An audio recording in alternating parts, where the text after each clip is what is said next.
Bien, pues vamos a ello, vamos a comenzar. Buenas tardes a todos a la nueva charla, conferencia de la Orden Rosacruz OM, fundada por el maestro Johansson.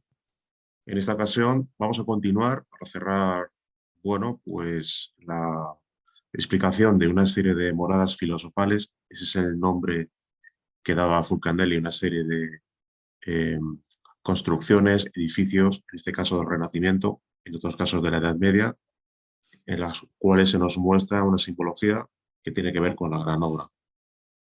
Bien, en el día de hoy vamos a continuar develando pues, otra de las moradas filosofales a las cuales se refiere ese enigmático alquimista. Ya hemos dado o ya hemos dejado constancia acerca de un hecho pues, muy importante e incontrovertible, y nos referimos al hecho de que el arte se utiliza como vehículo de expresión del conocimiento hermético de la enseñanza de la Rosa y la Cruz. Reiteramos el hecho de que Fulcanelli se refiere a todos los alquimistas, a todos los adeptos que han logrado realizar la gran obra como Rosacruces. Más adelante dedicaremos una conferencia a hablar sobre ese aspecto.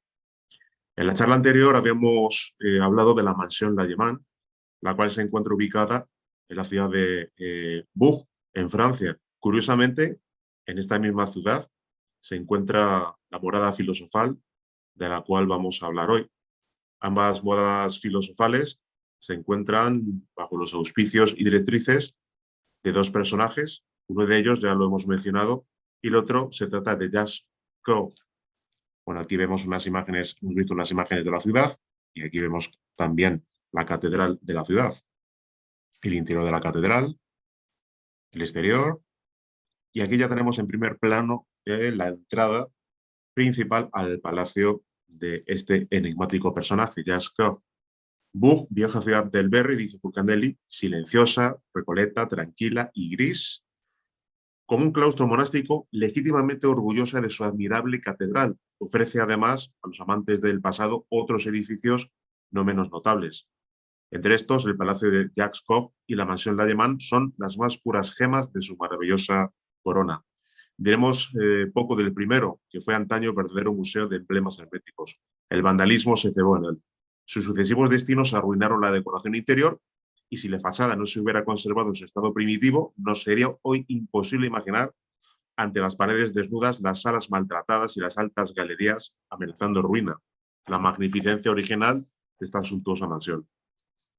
Y se dice de Jacques Coeur lo siguiente: tesorero mayor de Carlos VII, que hizo construir esta mansión en el siglo XV, tuvo reputación de adepto experimentado. En efecto, David de Branis Campi dice que poseía el don precioso de la piedra en blanco, o sea, dicho en otros términos, la transmutación de los metales en plata.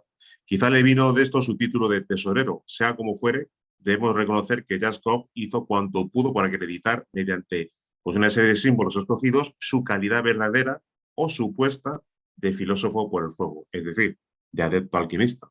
Todo el mundo conoce el blasón y la divisa de este alto personaje. Aquí vemos que tiene una calle dedicada, como no puede ser de otra manera, en su propia ciudad, de la misma manera que el mismo Nicolas Flamel la tiene dedicada en Francia, al igual que su pareja Pernelle, como ya vimos en la conferencia respectiva que dimos en su momento.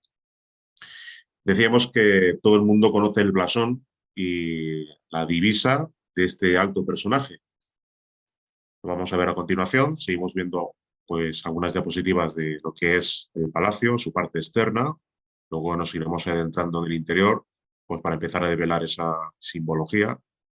Auténtico mapa para los neófitos y para los iniciados que se adentran en el sendero iniciático de la Rosa y la Cruz, de la realización alquímica de la gran obra. Y aquí vemos concretamente pues, su blasón heráldico y hermético. La divisa de este alto personaje, tres corazones, como vemos, ocupando el centro de este emblema, presentando como un jeroglífico en francés, Abrams que es imposible. Realmente soberbia máxima, rebosante y de energía, y que si la estudiamos según las reglas cabalísticas, pues adquiere una significación bastante singular. Vemos concretamente que en toda la mansión encontramos pues esos corazones y esas conchas. Sobre las conchas hablaremos pues un poquito más tarde.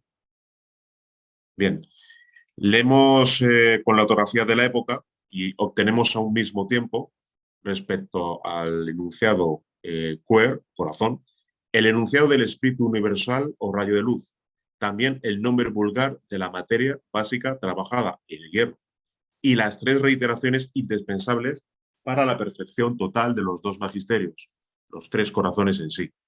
Estamos pues convencidos de que Jacques Coeur practicó la alquimia, o al menos presenció la elaboración de la piedra filosofal mediante el hierro transformado en esencia y cocido 3 veces. Bien, tal como venimos repitiendo en todas las charlas, el trabajo del alquimista que pretende realizar la gran obra, denominación clásica y muy reiterada en toda la literatura alquímica y cuyo proceso viene descrito de manera velada en todas las obras de los adeptos, tiene como principal característica la utilización de una materia. Esa materia, a la que se han referido prácticamente todos los autores con distintas denominaciones, tales como Caos de los Sabios, en el cual, según el adepto Filaleté, se encuentran todos los secretos ocultos, esa materia prima de la cual tan celosamente guardaban su denominación real los iniciados, no es nada más que nuestras aguas espermáticas, nuestro licor seminal. Aquí vemos la traducción del francés al español de lo que es esa divisa que hemos comentado anteriormente. Un corazón valiente, nada imposible. O dicho de otra manera, para un corazón valiente, absolutamente nada es imposible, que es el espíritu que debe de presidir al artífice, al aspirante que se enfrenta a todo tipo de pruebas en el sendero iniciático para realizar la gran obra. Aquí vemos otro ejemplo de ese corazón al que hace alusión nuestro enigmático alquimista. Y aquí vemos concretamente su propia firma, la cual la preside pues prácticamente ese autógrafo con un corazón trazado al lado de su nombre, con una caligrafía, por supuesto, de la época. Otro corazón más. Bien, entonces habíamos dicho que la clave se encuentra precisamente en esa materia prima, en ese hierro al cual se refiere Fulcanelli, a ese caos de los sabios, ese sujeto de los sabios, nuestras propias aguas espermáticas, el licor seminal. Fulcanelli se refiere al nombre vulgar de la materia básica como hierro, es decir, nuestras propias aguas. Y según el venerable maestro Johansson, especifica sobre nuestras propias aguas lo siguiente: la simiente humana es divina y es solar. En ella se hallan latentes todas las potencialidades que posee el hombre. La criatura humana desconoce completamente todo el poder divino que se haya contenido en su simiente. Desconoce todo aquel potencial de vida que se haya encerrado en su enséminis. El ser humano que verdaderamente sabe lo que contiene su simiente, un día se convertirá en un hombre solar. En cambio, el animal racional que desconoce todo el majestuoso poder depositado en su semilla, se precipitará en los más profundos abismos lunares. El Rosacruz sabe asimilarse toda la vida contenida en su simiente. Lo más precioso que tiene la criatura humana es su semilla, su simiente.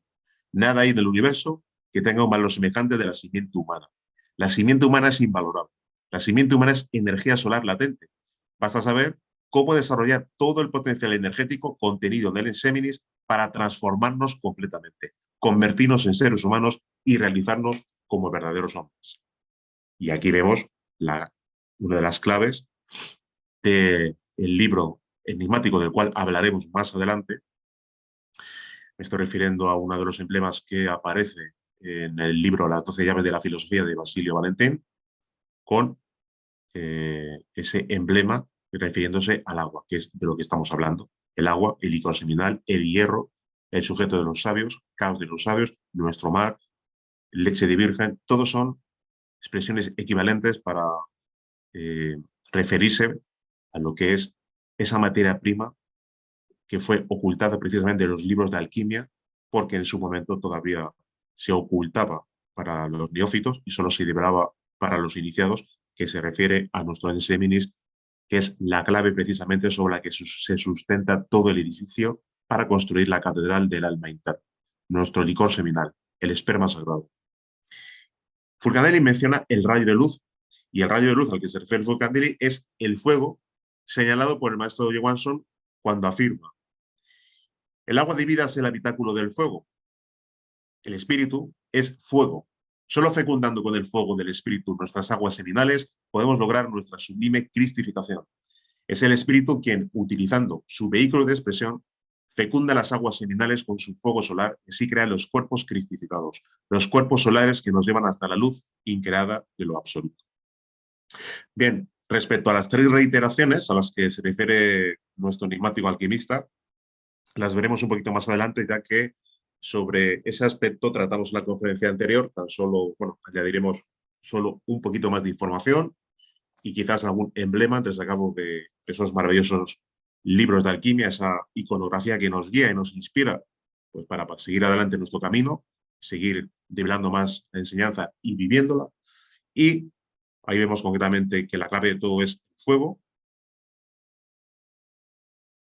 Y entramos ya en lo que es la simbología de la concha, que, pues como podemos ver y vamos a ver, preside prácticamente todo el palacio, toda la mansión del eh, ese enigmático alquimista que es Jaskov.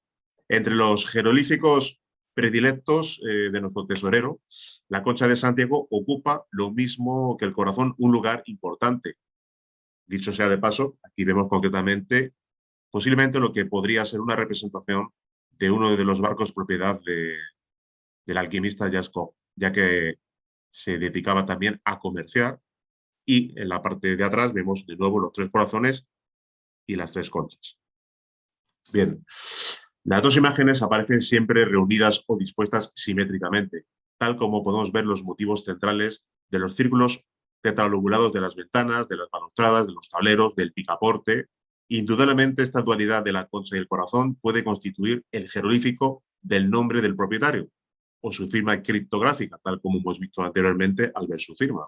Sin embargo, las conchas pectiniformes, Pecten Jacobeus, de los naturalistas, han sido siempre insignia de los peregrinos de Santiago. Se llevaban en el sombrero, como podemos observar en una estatua de la abadía de Westminster, que veremos al final, alrededor del cuello o prendidas en el pecho, siempre de modo muy visible.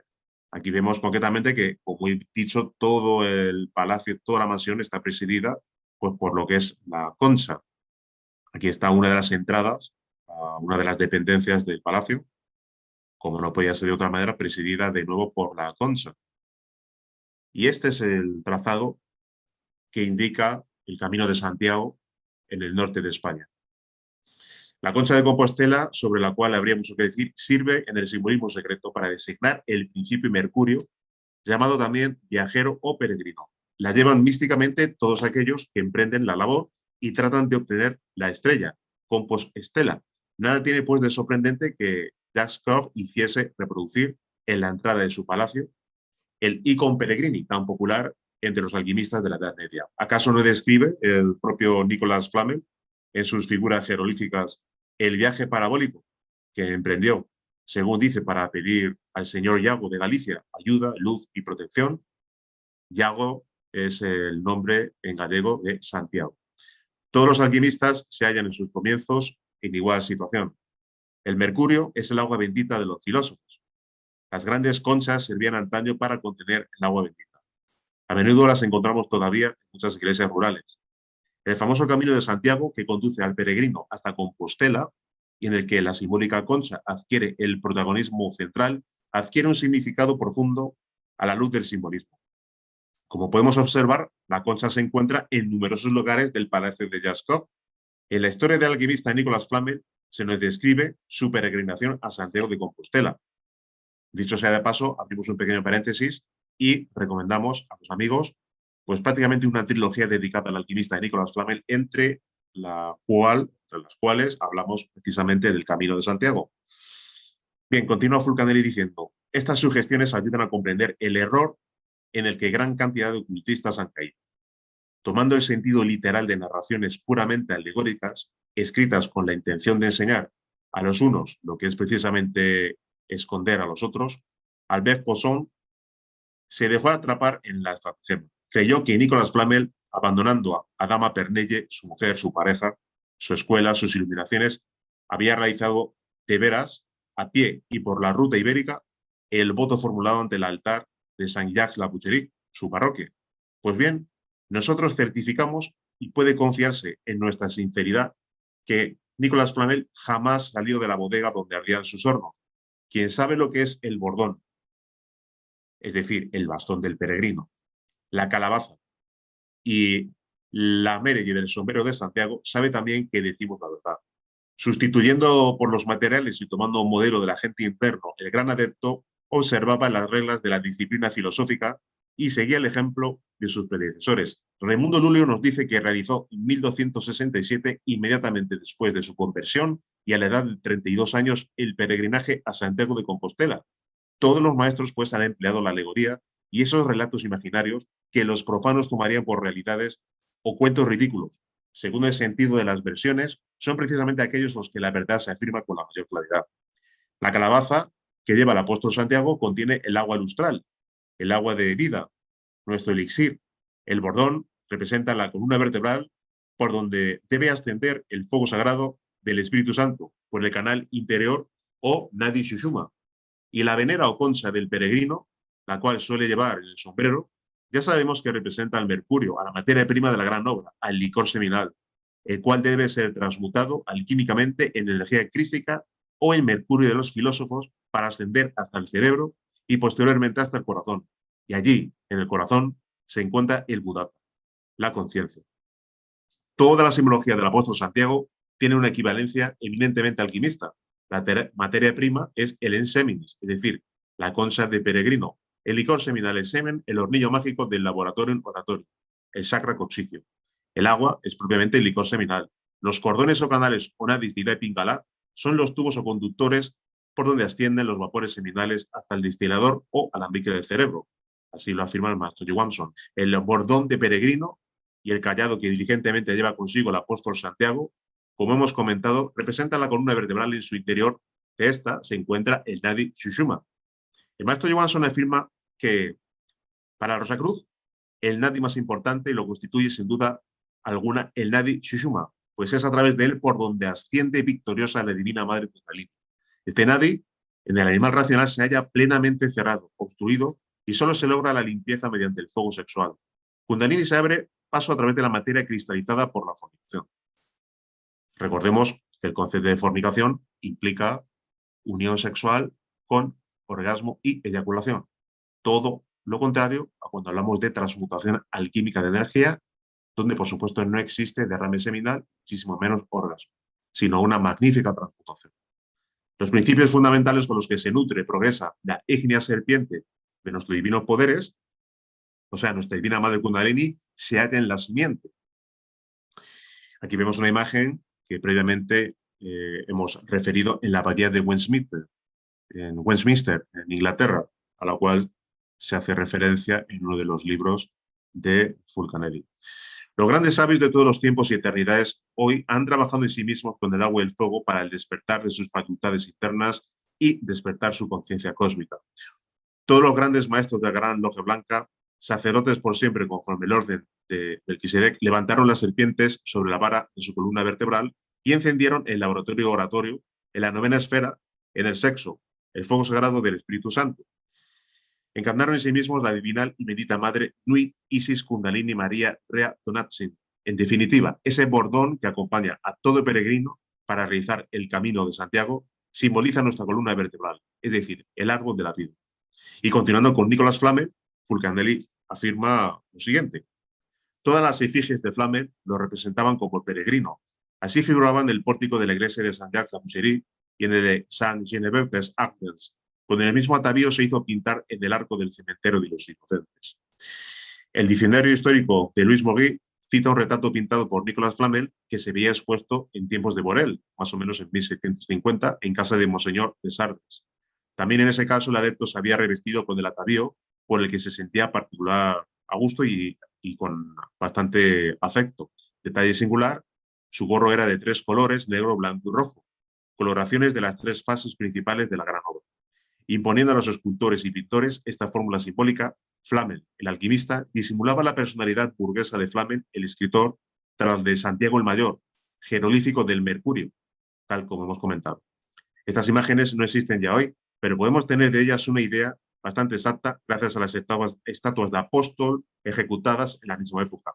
Una obra magistral del siglo XIV perteneciente a la abadía de Westminster nos muestra a Santiago revestido con el manto, la muceta a un lado, tocado con el ancho sombrero, ornado con la concha, Sostiene con su mano izquierda el libro cerrado, envuelto en un zurrón a guisa de estuche.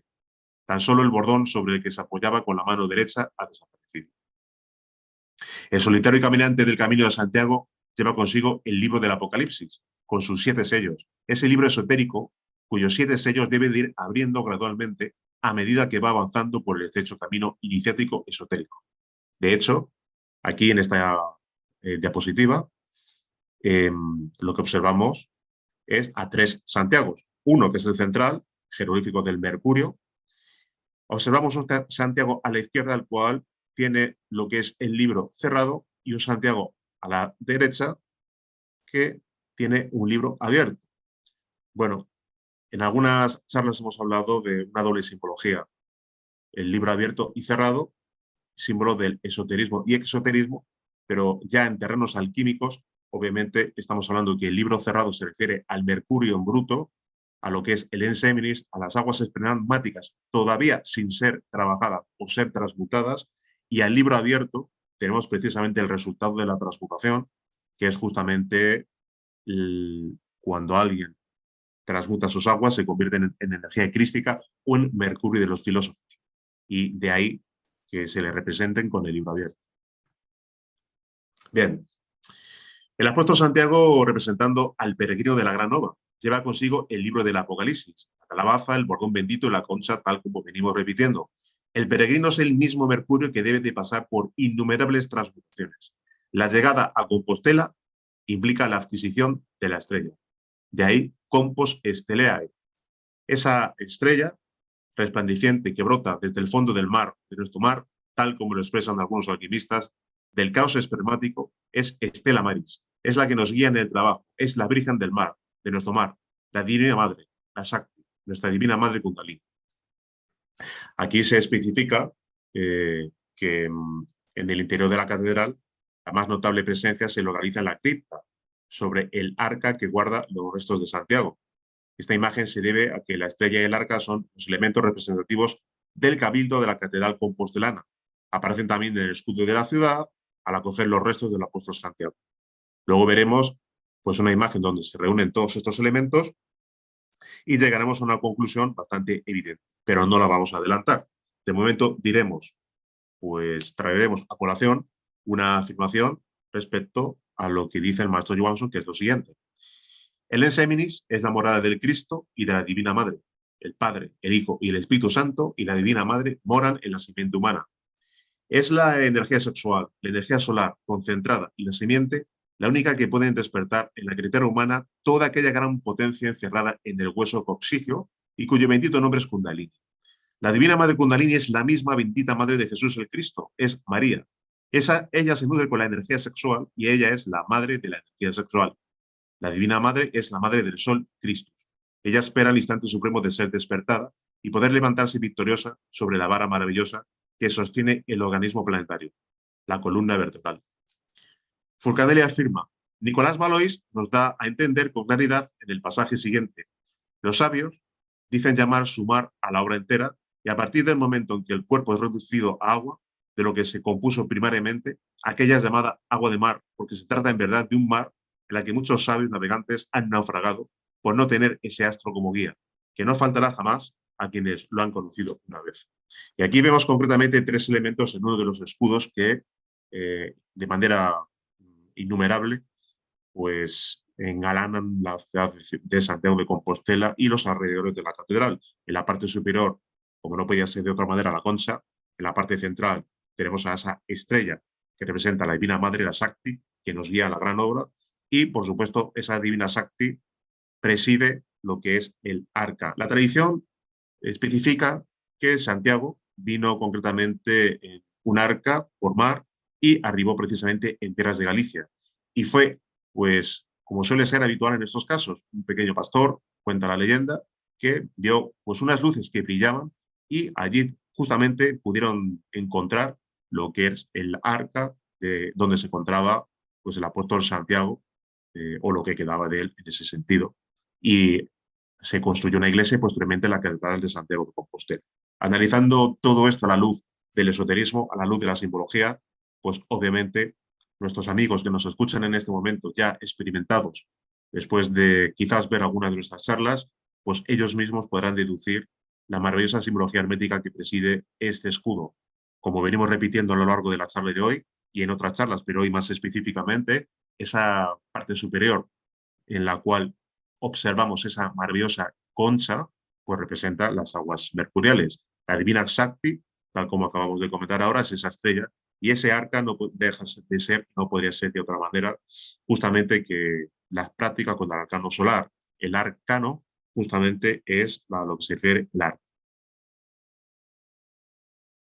Al Camino de Santiago también se le ha denominado justamente el Camino de las Estrellas, porque es justamente a donde debemos de volver, a unirnos con nuestra estrella interior, con nuestro íntimo, con nuestro Padre, para así un día, pues, sumergirnos precisamente en la increada luz del absoluto al realizar lo que es la gran obra. Bien, en la cámara llamada del Tesoro observamos esculpido en una ménsula un delicioso grupo ornamental. Se afirma que representa el encuentro entre Tristán e Isolda, mito que animamos a los amigos a poder en cualquier momento recuperar para poder leer. Aquí vemos las imágenes con otra perspectiva y una luz muchísimo más clara donde se observan los detalles. Y Forcanelli afirma lo siguiente: el mito de Tristán de Leonis es copia del de Teseo. Tristán mata en combate a Morlock, Teseo al Minotauro. Teseo mata al Minotauro, y aquí encontramos de nuevo el jeroglífico de León Verde, de ahí el nombre de Leonis o Leonais llevado por Tristán, que nos enseña Basilio Valentín en forma de lucha de dos campeones, el águila y el dragón. Ese combate singular de los cuerpos químicos cuya combinación produce el disolvente secreto ha dado tema a una gran cantidad de fábulas profanas y de alegorías religiosas. Es Cadmo clavando la serpiente en un roble, Apolo matando con sus flechas al monstruo Pitón, y Jasón matando al dragón de Cólquida, Horus combatiendo al tifón del mito siriano, Hércules cortando las cabezas de la hidra y Perseo la de Gorma. San Miguel, San Jorge y San Marcelo abatiendo al dragón, copias cristianas de Perseo, montando en el caballo Pegaso y matando al monstruo guardián de Andrómeda. Es también el combate de la zorra y el gallo, del que hayamos hablado al describir los medallones de París, del cual daremos también una conferencia.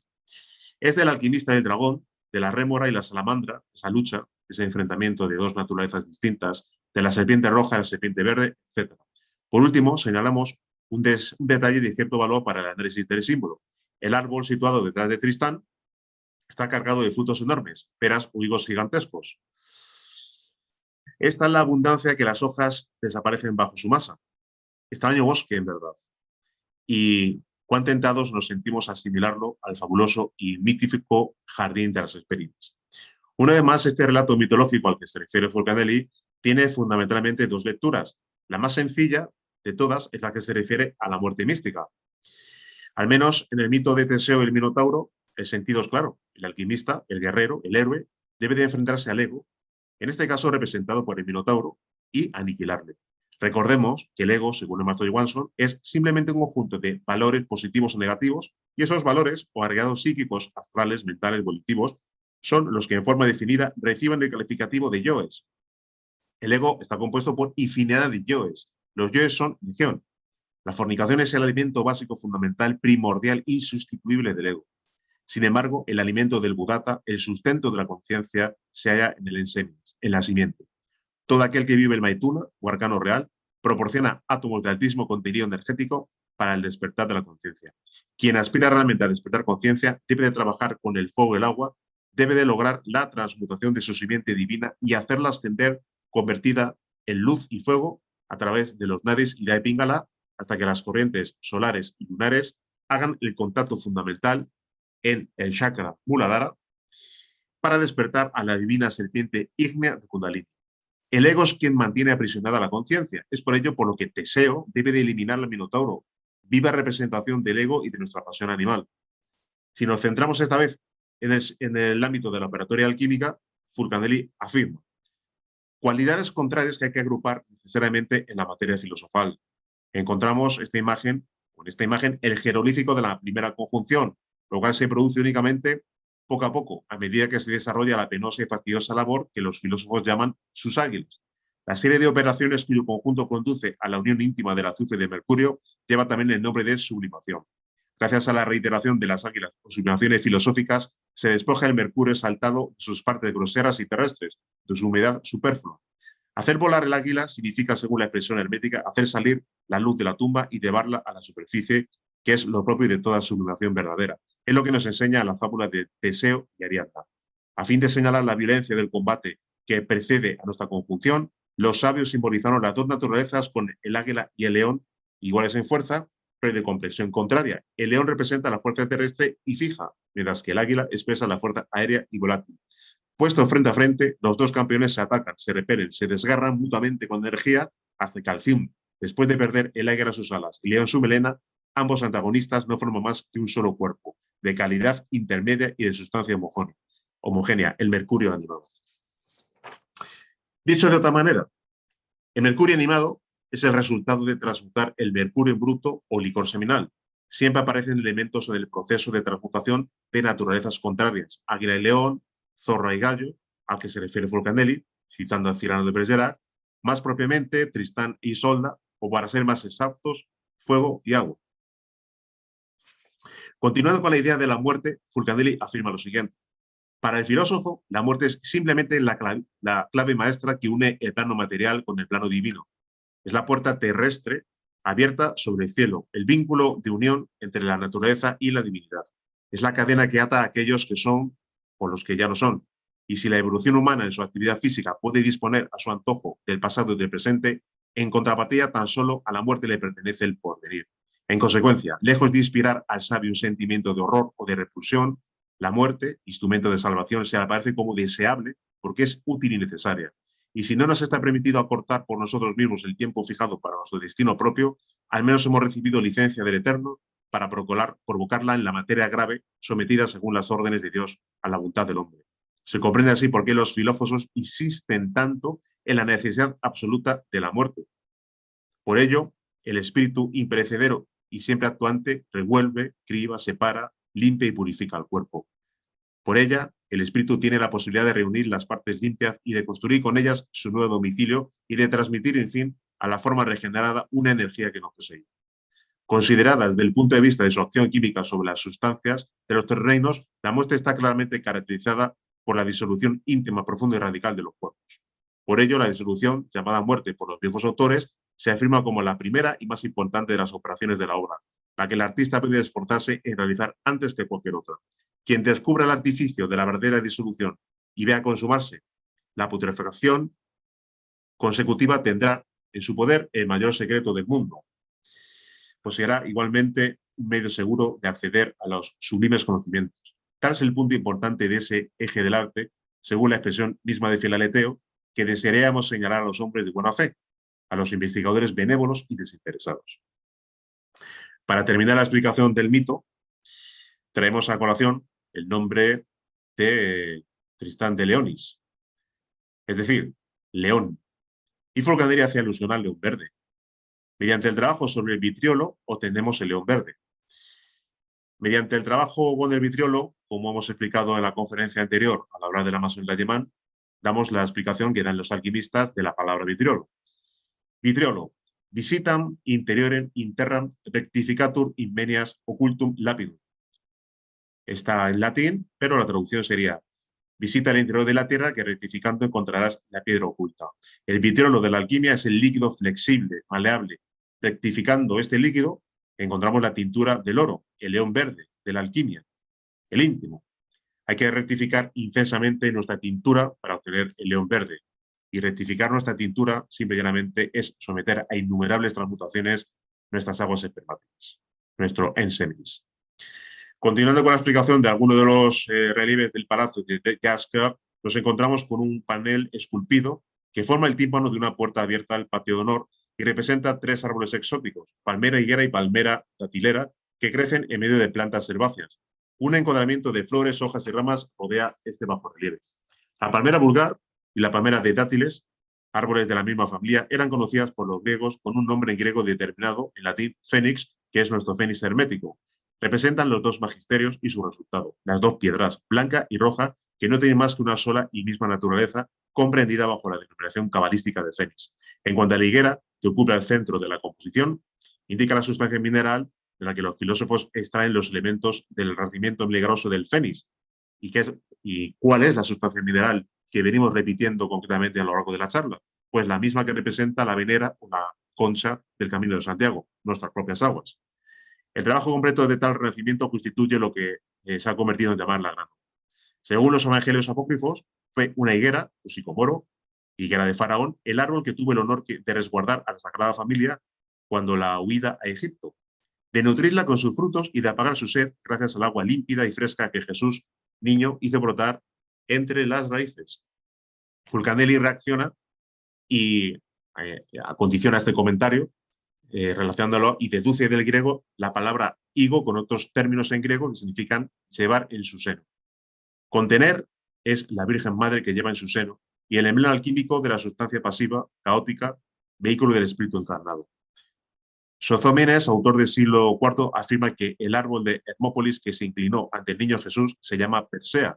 Es el nombre del Balan, Balanites, a egipteaca, arbolillo de Egipto y Arabia, especie de encina llamada por los griegos balanok, bellota, palabra por la cual designaban también el microbálano. Estos diversos elementos se relacionan perfectamente con el sujeto de los sabios, es decir, con el licor seminal. De nuevo, la transmutación alquímica de energía sexual implica dos aspectos de distinta naturaleza. En esta ocasión, Fulcanelli emplea los términos piedra blanca y roja, cuya combinación da como resultado el fénix hermético o mercurio de los filósofos. En efecto, cuando el artista testigo del combate en que se empeña la rémora y la salamandra le quita al monstruo ígneo vencido sus dos ojos, debe aplicarse a continuación a reunirlos uno solo. Esta operación misteriosa, fácil, sin embargo, para quien sabe utilizar el cadáver de la salamandra, da como resultado una pequeña masa bastante parecida a la bellota de la encina y a veces a la castaña, según aparezca más o menos revestida de la ganga rugosa de la que jamás se muestra libre por entero. Ello nos suministra la explicación de la bellota y de la encina que se encuentran casi siempre en la iconografía hermética. Las castañas son propias del estilo de Jean Lallemand, el corazón, los higos, la higuera de Jacques Claude. Por otra parte, si se tiene en cuenta el carácter mágico y casi sobrenatural de esta producción, se comprenderá por qué ciertos autores han designado el fruto hermético con el epíteto de microbálano y por qué asimismo este término se ha mantenido en el espíritu popular como sinónimo de cosa maravillosa, sorprendente o rarísima. Los sacerdotes de Egipto, directores de los colegios iniciáticos, tenían la costumbre de plantear al profano que solicitaba el acceso a los conocimientos sublimes esta pregunta en apariencia absurda. Y la pregunta es la siguiente: ¿se siembra en vuestro país grano de alige y de microbálano? Interrogación que no dejaba de poner en un aprieto al ignorante neófito, pero al que sabía responder el investigador avisado. El grano de alige y el microbálano son idénticos al higo, al fruto de la palmera datilera y al huevo del fénix, que es nuestro huevo filosófico. Él reproduce el águila fabulosa de Hermes, de plumaje teñido de todos los colores de la obra, pero entre los cuales predomina el rojo como quiere su nombre el yergo, fénix rojo púrpura. Y de nuevo, nos tomamos con nuestras aguas espermáticas, con el sujeto de los sabios. El grano al que hace referencia a los sacerdotes egipcios, nos referimos a la simiente, nuestro ensémenes. Bien. Justamente en la pantalla principal donde aparecen los tres árboles no se aprecia, pero la divisa de Jasquer aparece camuflada en una serie de letras que hemos intentado entresacar en la siguiente diapositiva. El panel de los tres árboles esculpidos del Palacio de Bourg lleva una divisa. En el borde del encuadre decorado con ramas florecidas, el observador atento descubre, en efecto, letras aisladas muy débilmente y muy hábilmente disimuladas. Su reunión compone una de las máximas favoritas del gran artista que fue Jasper. De ma joie dire faire taire, de mi alegría decir, hacer, callar.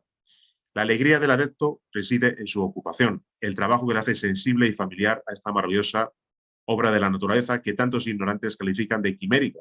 Constituye su mejor distracción y su más noble gozo. En griego la palabra cara, gozo, deriva de gozar, gustar, complacerse en, y también significa amar. El célebre filósofo alude claramente pues, a la labor de la obra, su más querida tarea, de la que tantos símbolos, por otra parte, contribuyen a realizar la brillantez de la suntuosa morada. ¿Qué más decir? ¿Qué confesar de esta alegría única? Satisfacción pura, completa, júbilo, lo menos posible, si no se quiere caer en perjurio azuzar la envidia de unos, la avidez de otros y los celos de todos, y arriesgarse a convertirse en la víctima de los poderosos. ¿Qué hacer luego del resultado de que el artista, según las reglas de nuestra disciplina, se compromete a utilizar modestamente para sí mismo? Emplear el resultado de la gran obra sin cesar para el bien y consagrar sus frutos al ejercicio de la caridad, conforme a los preceptos filosóficos y a la moral cristiana. Finalmente, ¿qué callar? Pues todo cuanto se refiere al secreto alquímico que concierne a su puesta en práctica, pues el constituir la revelación el privilegio exclusivo de Dios, la divulgación de los procedimientos se mantiene prohibida, no comunicable en el lenguaje claro, permitida solo bajo el velo de la parábola, de la alegoría, de la imagen o de la metáfora. Por supuesto, aquí estamos hablando de una época en la cual pues, la transmisión del conocimiento hermético estaba totalmente velada. Hoy en día, como estamos comprobando en esta misma charla, afortunadamente podemos dar las claves para poder transitar el sendero que nos conduce precisamente a la realización de la gran obra y que, como siempre, las charlas daremos al final. La divisa de Jaskov, pese a su brevedad y sus sobreentendidos, se muestra en concordancia perfecta con las enseñanzas tradicionales de la eterna sabiduría. Ningún filósofo verdaderamente digno de este nombre rehusaría suscribir las reglas de conducta que aquella expresa y que puede traducirse de la siguiente manera. De la gran obra, decir poco, hacer mucho y callar siempre. Y hablando de callar siempre, tenemos el silencio iniciático. Tenemos a Harpócrates, dios del silencio, que presidía muchos de los templos de iniciación en Egipto. La prudencia preside precisamente el trabajo del alquimista y el silencio de sus posibles logros y experiencias deben constituir una máxima. Las tres reiteraciones o tres cocciones. Bien, tal como hemos comentado al principio, este apartado pues lo vimos cuando hablamos la semana anterior sobre la conferencia de la mansión de Jean Langemann. Sin embargo, decir lo siguiente. En efecto, leemos corazón en francés con la ortografía de la época y obtendremos al mismo tiempo, como hemos dicho anteriormente, el enunciado del espíritu universal, rayo de luz, el nombre vulgar de la materia básica trabajada, el hierro, y las tres reiteraciones indispensables para la perfección total de los dos magisterios, los tres cuervos, los tres corazones, perdón. Estamos pues convencidos de que Jacques Coeur practicó personalmente la alquimia, o al menos presenció la elaboración de la piel. El hierro sufre su transformación en esencia y es cocido 3 veces. Indican al artista la necesidad de las 3 reiteraciones del mismo procedimiento, a la cual hemos aludido ya en varias ocasiones. Entre ellas, recomendamos a los oyentes pues, volver a ver la conferencia sobre la Maison Langemann. Tan solo comentaremos brevemente este grabado, entresacado de los grabados que presiden el libro de Basilio Valentín. Bueno, vemos a su vez 3 corazones, 3 serpientes, y vemos concretamente, pues, arriba, pues un hombre y una mujer, en los cuales vemos pues, los símbolos fundamentales de los 3 procesos, los 3 colores de la obra. Vemos concretamente el faisán a la derecha, o el ave fénix, el cuervo negro, simbolizando a lo que es la fase de Nigredo, y vemos concretamente el color blanco del cisne o de lo que es también simbolizado por la paloma blanca del Espíritu Santo, lo que es la fase de albedo. A la derecha del fénix sería la fase de rubedo. Con lo cual, tendríamos que esos 3 corazones y esas 3 serpientes presiden pues, lo que debemos de realmente lograr, que es refinar el mercurio y atravesar justamente esas fases, esos colores para su máxima purificación y, por supuesto, como no puede ser de otra manera, atravesar esas 3 grandes fases, esas 3 grandes montañas, que es la montaña de la iniciación o la montaña de fuego, la montaña de la resurrección y la montaña de la ascensión. 3 montañas atravesadas con todas sus pruebas nos llevan justamente a tener pie y medio en lo que es lo absoluto, que es la realización de la obra total. Bien, para ir terminando, tan solo decir que la escalera de 3 tímpanos que conduce a la capilla no es un tímpano que no es un grabado, fase, no es concretamente algo que haya comentado Fulcanelli. Sin embargo, habría que destacar una serie de elementos que, por ser muy claros, se encuentran totalmente relacionados con la enseñanza. Observamos un tímpano que preside unas escaleras que conducen a la capilla. En la figura central visualizamos a 3 individuos que parecieran ser la misma persona en 3 momentos determinados. Sobre un oratorio observamos en pequeño relieve la forma de una cruz, Y a la derecha nuestro personaje se apoya en una especie de altar en el que observamos de nuevo un corazón y en el centro del mismo una concha. Este corazón se encuentra presidido igualmente por una cruz y ambos elementos se contienen a su vez en lo que parece ser una especie de crisol o matraz con forma ovoide, símbolos que ya anteriormente hemos comentado. Destaca la cruz como jeroglífico alquímico del crisol, donde se cuece la materia prima del alquimista. El enseminis es sometido a innumerables transmutaciones. Y en la cruz se resuelve el misterio del arcano solar o Saja Maituna. Y con respecto a Tanta Blanco o magia sexual, Fulcanelli afirma lo siguiente: si la técnica reclama cierto tiempo y demanda algún esfuerzo, como contrapartidas de una extremada simplicidad, cualquier profano que sepa mantener el fuego la ejecutará también como un alquimista experto. No requiere pericia especial ni habilidad profesional, sino solo el conocimiento de un curioso artificio que constituye ese secretum secretorum. Bien, de la misma manera, en la parte izquierda del tímpano encontramos una escena inverosímil y nos llama poderosamente la atención. Es la que vamos a comentar a continuación. Un mendigo cojo acude al llamado a misa como consecuencia del toque de una campana. Recordemos que la cojera es sinónimo de iniciación, ya que el mismo Vulcano era cojo. Y nosotros trabajamos en la fragua de Vulcano, obviamente con el arcano solar, como hemos visto en esta imagen. Ahí tenemos una fragua de Vulcano, la pareja del rey y de la reina, y ya tenemos concretamente la imagen de la, vamos a decir, cojera iniciática. Bien, observamos cómo en la pila bautismal el monje sumerge una posible vela y sostiene el libro cerrado en sus manos. El agua contiene el fuego del espíritu y para abrir el libro hay que despertar. La propia agua, nuestras aguas espermáticas, contienen la llama, el fuego capaz de encender o iluminar nuestra conciencia o incluso, ¿por qué no?, esa vela. Bien, vemos que en la mansión también está presidida por una serie de figuras que representan pues, una serie de músicos con instrumentos musicales. Una figura muy común en ciertas catedrales, por cierto. Personaje con instrumento musical, como vemos en este ejemplo y en este otro, en la propia mansión o palacio de Gascoigne.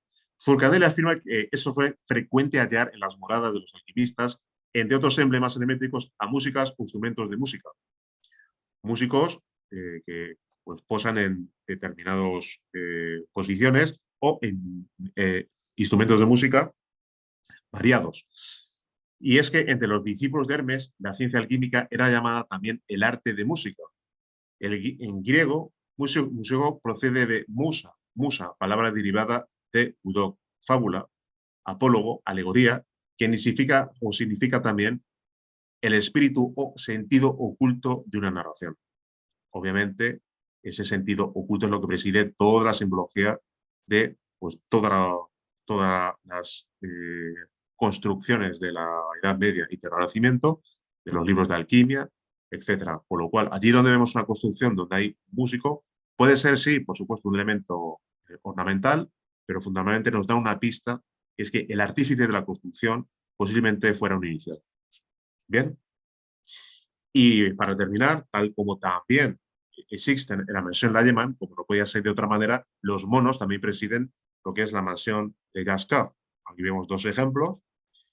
Inicialmente habíamos visto en esta imagen que preside pues, la fachada principal, vemos en el centro de la imagen la concha y a la izquierda vemos otro mono más. ¿Qué era el mono? Bueno, lo que se trata simple y llanamente se explica que el alquimista debe de imitar a la naturaleza, debe de imitar a nivel microcósmico esa obra realizada por Dios en su esplendor a nivel macrocósmico.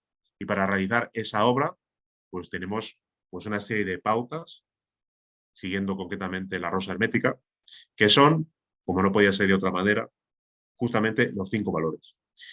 Bien, como hemos dicho, hay multitud de construcciones y edificios, tanto en la Edad Media como en el Renacimiento. Nos dan innumerables pistas para la realización de la gran obra. Sin embargo, no hay mayor ni mejor indicación que los propios valores o aspectos que, vividos intensa y continuamente, nos conducen a la realización de la gran obra, y estos valores de la rosa y de la cruz, cuya vivencia nos llevan al despertar de la conciencia y a la autorrealización, son los siguientes: vida, muerte, amor, libertad y sabiduría. El valor de la vida nos habla de la transmutación de nuestras aguas, que es lo que venimos repitiendo intensamente porque es la clave de todo.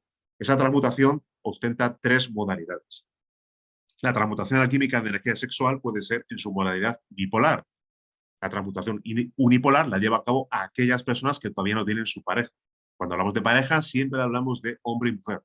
En la transmutación unipolar, el aspirante puede perfectamente transmutar sus aguas hasta el cerebro y luego posteriormente llevarlas hasta el corazón. Aquí vemos un ejemplo de por dónde ascienden esas aguas transmutadas en energía crística u hojas que van hasta el cerebro y luego llevan hasta el templo corazón. El templo corazón, que es donde está o se encuentra la chispa divinal, conciencia o udata. El segundo tipo de transmutación es la transmutación bipolar, donde todavía no hay contacto sexual. La pareja de hombre y mujer pueden cogerse de las manos, tener contacto de espalda contra espalda, rodilla contra rodilla, y es una especie de preparación o antesala para vivir lo que es el gran arcano solar, lo que es el arcano solar o arcano real o Maituna, Saja Maituna, Udvareta Yoga, magia sexual, es decir, tiene distintas modalidades. En la transmutación bipolar hay un intercambio energético, un intercambio bioelectromagnético. Aquí reiteramos que no hay todavía contacto sexual, solo contacto de las manos, puede ser manos, rodillas, espalda contra espalda, y el famoso secreto secretorum del arcano solar, en el cual ya sí que hay contacto sexual, solo que se produce una magnífica transmutación de la simiente, no hay ni orgasmo ni eyaculación, no se debe de caer en la fornicación, es decir, no se debe de fornicar, no se debe de caer en el orgasmo ni en el derrame seminal, sino realizar una magnífica transmutación de la simiente. Después del arcano solar, que configura el tercer tipo de transmutación, tenemos el valor de la muerte. Con el valor de la muerte estamos hablando de lo que Furcanelli decía hace unos instantes y hemos repetido. No nos referimos a la muerte del cuerpo físico, sino a la muerte mística, a la muerte del ego.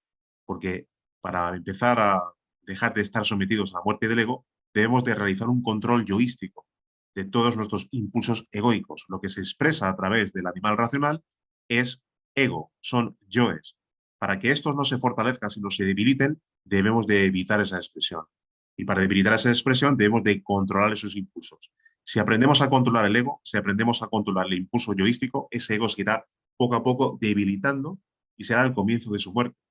Y esa muerte se lleva efectiva cuando se da el siguiente paso. 1, cuando alguien despierta conciencia. 2, cuando alguien despierta Kundalini. Y cuando con el fuego encendido ya se puede realmente, en las fases correspondientes que están explicadas en las charlas que están en nuestro canal de YouTube, se puede realmente aniquilar a los yoes. Aniquilar a los yoes solo es posible con el fuego encendido de Kundalini. Ese es el valor de la muerte. El valor de la libertad nos habla de aprender a vivir conscientemente. Nadie es libre si está sometido realmente a la inconsciencia. Y el animal racional duerme el sueño de los justos, o el sueño de los injustos, diríamos más apropiadamente. En este caso, para despertar consciencia, pues debemos empezar a vivir una vida consciente, de segundo en segundo. Y eso lo realizamos con el valor de la libertad, por una práctica que es la división de la atención consciente, que en la Orden Rosacruz la denominamos I-Au-Om. Esa práctica implica dividir la atención en tres: individualidad, acción y ubicación, mediante la autoobservación y mediante el autorrecuerdo. Si nos autorrecordamos como individuos, debemos de autorrecordarnos como conciencia, no como quienes somos personalmente, ni como un cuerpo físico, sino autorrecordarnos como conciencias. Extender mediante la autoobservación o ya la atención consciente nuestra atención hacia lo que estamos haciendo en un momento dado, nuestra acción. Y sin perder nuestra individualidad y sin perder nuestra acción, mediante la autoobservación y la atención consciente, extender nuestra atención hacia el lugar en el que nos encontramos. De tal manera que siendo uno, dividimos nuestra atención en tres. De esa manera empezamos progresivamente a escapar del sueño. Y ese sueño lo provoca fundamentalmente los impulsos de la propia mente, que genera en nosotros pues, imágenes mentales, temores, proyecciones del pasado, proyecciones del futuro, preocupaciones, ideas absurdas, raciocinios que hacen perder energía, tiempo y nos sumergen en el sueño. Ponemos un muro de contención hacia todo eso cuando vivimos la práctica del IAU-OM, la práctica de la libertad. Cuando decimos IAU nos referimos a individualidad, acción y ubicación, y cuando decimos OM es que esa práctica relacionada con la atención consciente podemos vivirla pronunciando internamente el mantra OM con la cadencia, por ejemplo, de los latidos del corazón. OM, OM, OM. De esa manera, pues obtenemos una ayuda para concentrar mucho más la práctica. Y para terminar, nos quedaría hablar del valor del amor y el valor de la libertad. Ninguna enseñanza que se precie, ninguna enseñanza espiritual, ningún conocimiento puede ser legítimo si se excluye el valor del amor. El amor mueve el cosmos, el amor mueve nuestra alma y mueve nuestra existencia. Y justamente por amor debemos de amar a nuestros prójimos más que a nosotros mismos y por amor darles lo más preciado que tenemos, que es la enseñanza de la Rosa y la Cruz. Darles la enseñanza gratuitamente. Darles a los demás la oportunidad que se nos ha dado a nosotros. Alguien quiere avanzar en el sendero, cuanto más conocimiento tenga, tendrá mayor responsabilidad con respecto a la humanidad. Y la lógica nos dice, por supuesto, que no deberíamos de simplemente guardar para nosotros el conocimiento, sino ayudar a nuestros semejantes, por lo menos hacerles presentes y partícipes de esta maravillosa joya que es la enseñanza de la Rosa y la Cruz. Quien recibe ese conocimiento puede aceptarlo o no, nosotros no entramos en ello, pero debemos de sembrar y sembrar para que todos aquellos que puedan tener acceso a este conocimiento, a esta enseñanza. Y por último, el valor de la sabiduría nos habla de la voluntad del Padre. Lamentablemente estamos acostumbrados a hacer nuestra propia voluntad y, en primera instancia, la voluntad del Padre sería despertar conciencia. Debemos de despertar conciencia para hacer la voluntad del Padre. Debemos siempre tener presente a nuestros divinos padres, a nuestra divina madre, a nuestro divino Padre, para cualquier práctica siempre acudir a ellos, sentirles a nuestro lado y caminar en el sendero junto a ellos. Resumiendo, todo lo que hemos visto en estas 3 conferencias dedicadas a Fulcanelli, tanto en el mausoleo de Francisco II en Nantes, como en la mansión La Yeman en Bourg, y tanto en el Palacio Alquímico, toda esa simbología, Palacio Alquímico de Jasler, está o hace referencia precisamente a los valores de la enseñanza de la Rosa y de la Cruz. Hablaremos concretamente en otra fase más adelante, porque hemos hecho una trilogía sobre Fulcanelli, pero haremos otra trilogía más sobre Fulcanelli porque hay bastante material, y ahí hablaremos también sobre los Rosacruces. Entonces, aquel que vive los 5 valores se encamina sin ningún impedimento, solo las pruebas y todos los obstáculos que se le puedan poner por delante, pero se encamina sin ningún impedimento, sin ninguna duda, hacia el despertar de la conciencia. Y con la conciencia despierta, pues poder realizar pues la misma obra que nos han enseñado simbólicamente los maestros que nos han precedido, tanto en los libros de alquimia como en esas maravillosas construcciones de la Edad Media y del Renacimiento, repletas de símbolos, repletas de pistas y que nos inspiran, por supuesto, a seguir adelante. Con lo cual, exhorto a los amigos pues, a hacer un examen de esa simbología, un estudio, y comprobarán que todas las claves están ahí para poder realizar todo este trabajo. Bueno, pues un abrazo a todos y gracias y hasta pronto.